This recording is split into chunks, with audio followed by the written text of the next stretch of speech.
Variation number 1, kicking it off with the pause squat. Now some people like to touch depth, hold it, get right out, whereas some people also like to hold it for 3 to 4 seconds. I think this really depends on you, your goals, other factors. But essentially what this is going to do is it's going to help you find your depth, get comfortable in it, and learn how to spring out of the squat when you get stuck. Moving on to the hack squat. Now this isn't something I'd exactly switch out for the regular barbell back squat, but more so something I would add in to get a bit more volume in within the leg workout. However, if you do find yourself not being able to find depth or not being able to position properly on the regular squat, highly recommend trying this out. It really helps with explosion. You can load on a lot of plates, and it's fantastic for your quads and overall leg development.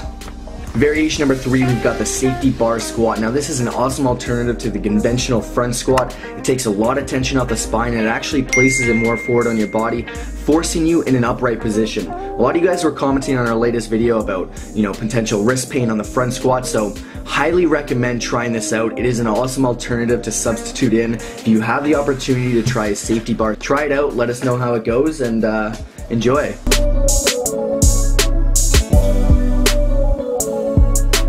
Variation number 1, we're kicking it off with the narrow stance leg press. Now there's actually a common belief that keeping the feet together works the outer sweep, also known as the vastus lateralis. Unfortunately, to my knowledge, there is no scientific proof backing it up, but I assure you, you'll get a crazy quad pump.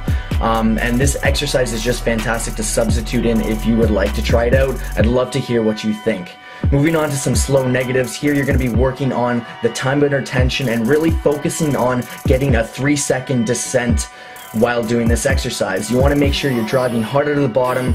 Don't worry about the concentric tempo, just drive the weight up with force. And you want to make sure you're not locking out and stopping just short of lockout, just like any other leg press you're going to be doing.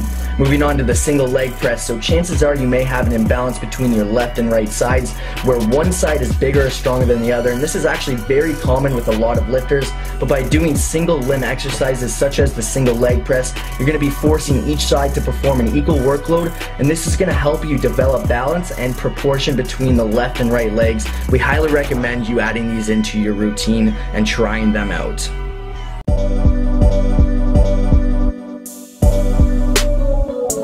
Variation number 1, guys, we have Bulgarian split squats. This has to be my absolute favorite variation. Thank me later, guys. Your quads will absolutely burn. Just 2 things to keep in mind. You want your back leg to go right down to the ground a couple of inches from the floor. Don't do half reps like we said for the regular lunge. And you want that front leg to go out nice and far, so that way your knee's not going over your foot. Okay guys, next up we've got barbell squats. Do these at your own risk. Make sure you can do regular lunges and you have good balance before actually trying to execute these. They will absolutely kill your legs, and they're great for overload.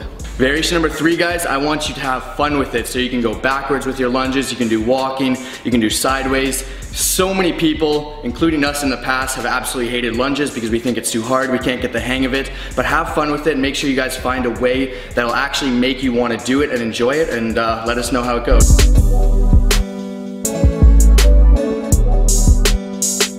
My first exercise of the deadlift workout are deficit deadlifts. I'm working from a 2-inch deficit.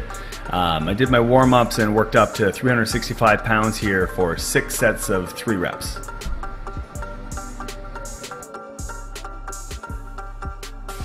Next up are pause deadlifts, where I'm doing a couple seconds of pausing at the knees for each repetition. Here I'm working with 315 pounds and doing 6 sets of 4. I haven't done these before actually, it's the first time, and it took some getting used to. They were recommended to me by a friend of mine who's a strength coach, Craig Bongelli, and he's the owner of True North Training Systems. This exercise will really help you get strong at your sticking points.